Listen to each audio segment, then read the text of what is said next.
pangalan yun? Yung kay, Terry ano, yung kay Terry. Ano ang apelyido? Nung congressman. Oh, si Larry Gadon kasi ang ano eh, naiisip ko eh. Yung doon kay Congressman Terry, ano sabi niya? May insertion daw ho. Pero nung sinoplak siya, oh, Redon, no? Ang nasa utak ko, Gadon eh. Oh, yung kay Terry Redon, sinoplak siya, ano sabi? Ay, hindi pa ho ako congressman nung sinasabi niyang may insertion ako. Soplak. Sabay kabig, sabay kambyo, mga boss chief amo, sir. 'Di ba? Tapos ito, eh, ang sinasabi ko, hindi naman po mali. Diyos ko. Ano mapapala nyo dito, mga DDS? Puro ganun lang. Pagka nasosoplak, biruin mo nga yung mga files niyang pinapakalat. Pati si Edward Hagedorn nandoon. O pati yung isang yumao nandoon ho, mga kababayan. Ibig sabihin, ang pakay lang nito ni Leviste, eh manira lang po. Sirain sa publiko po yung mga kalaban nila sa politika. Ngayon, mismo, ayan po, kasama niya sa minority, sinosoplak siya. Di ba? Ito po ay galing sa MOOE Fund. Opo. Or I don't know kung fungible naman yung funds. Pero you can really verify. May binibigyan ngayon na 2 million cash per congressman ngayong linggo. At Ang paliwanag naman po doon, yung mga panggastos po, kagaya po nung sinasabing pagpapaliwanag ni Erice.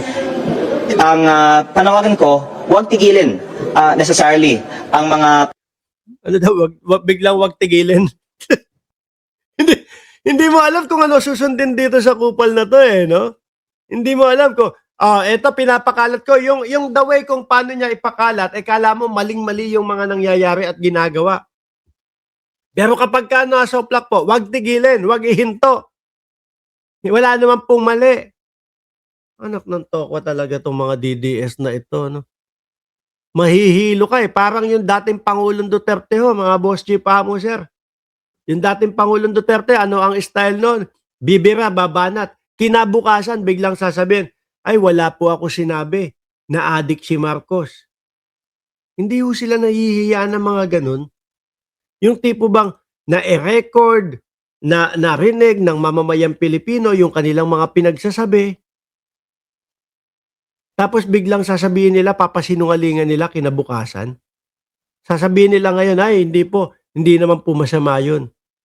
Transparency lang po. Oh. practice na ito, pero maging transparent tayo sa publiko, lalong-lalo na dahil ito po ang main point ko, hindi yung use nito, pero yung proseso. Ang panawagan ko, idebate natin lahat ng mga budget, lalo na yung mga ini-increasean ng budget, dahil ang Kongreso ay nagtaas ng sariling budget ng 10.5 billion pesos na walang debate. At ayaw ko pong sabihin na ginagawa ito na walang nag-question, kaya napahayag po ako para lang on the record na hindi ito naaprubahan na walang nag-question. May nag-question pero hindi pinagbigyan tayo na talakayin ito sa Kongreso ngayong araw. Congressman Leviste may 2 million peso cash Si Congresswoman Swansea. to pick up this week at bawat congressman as Christmas goes. Different or I vehemently deny that statement. That's all I'm gonna say. Again, I have said that the House leadership does not influence or try to influence any particular congressman, any individual member of Congress to vote in a particular way or incentivize them in any way. And I know that is what my distinguished colleague was alluding to before, and I have vehemently denied that yesterday during the press conference. Wala pong katotohanan. Ito naman po, kay Miriam Defensor Santiago, kay MDS naman ho, mga boss chief amo, sir. O, pakinggan natin, ha?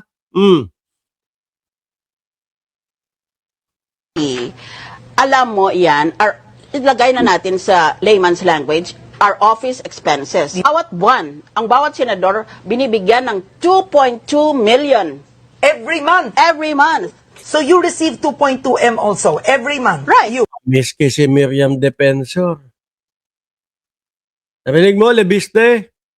pinagmumukha niya yung mga bagay-bagay ho, mga kababayan, na mali, na merong mga nangyayaring mga anomalya. Sabi ni Jorge Derlin, look, paano magsalita ang mga congresswoman? Very educated, mas magaling pang magsalita kay Itok-Itok. Naalala niyo na naman si Itok-Itok. Oh. Okay, your office.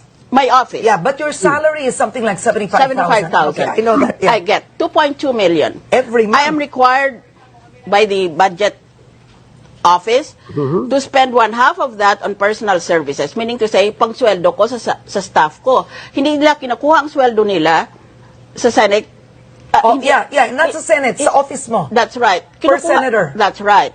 Kaya, nasa sa senador yun kung ilang tao ang susweldohan Kung niya. maliit ka magsweldo o malaki ka That's right. magsweldo. At saka ikaw mag-determine Talagang ginagastos doon sa kanilang mga opisina ho. kung ano ang sweldo ng bawat isa. Okay. Ngayon, 2.2 million na yan, kalahati para sa sweldo. Net to, yung 2.2, net ha? Oh, net, okay. 2.2. Alright. Pagkatapos, ang kalahati niyan, dapat gastusin mo sa rental mo sa opisina. Kung wala kang, kasi may mga opisina kami sa Senado, maliliit na mga kwarto yon, hindi kasya. For example, Okay. in my case, I Mga existing na mga pinagkakagastusan. Yung kunyari, meron kang, dahil nga daw sinasabi niya, maliit yung mga kanilang mga opisina doon mismo sa Senado, kailangan nilang magrenta, kailangan nilang magbayad ng mga ilaw, tubig at renta ng kanilang opisina, kaya ganun. was Doon napupunta. 'Di ba? O si MDS ho yan, mga bossing. Ha? maybe 30 to 40. Ngayon, Eto, pumunta muna tayo dito kay Tobit Tiangco. Miski kay Tobit Tiangco, sinasabi miski dati pa lang, 2010 pa lang, meron ng ganyan. Ayan, no? This is not new. This is not a new invention. Simula nung ako'y naging congressman noong 2010, meron na yan sa lahat ng administrasyon. 'Di ba? O yan. Yung sinasabing house allowance, miski bago pa lang daw po administrasyon ni Pangulong Bongbong Marcos, meron na. Ito pong mga DDS na ito, mga boss chief amo, sir, no? Puro na lang po imbento na ang tanging hangarin na lang po gibain, sirain ang ating gobyerno. Kaya po, ako po maraming salamat sa inyo dahil hindi po kayo nagpapabiktima sa mga ganyang gawain ng mga DDS, mga kababayan. Anyway, sabi ni Beb Spill, Attorney Claire, kasuhan mo DDS vlogger para matikman nila, no? Para tapos na ang mga fake news. Dapat lang ho, mga kababayan. Anyway, ako'y magpapaalam na po. Maraming salamat at sa pagpunta nyo dito sa ating channel. Maraming salamat and God bless po. Birahan PH, mamaya ho, mga boss chief amo, sir.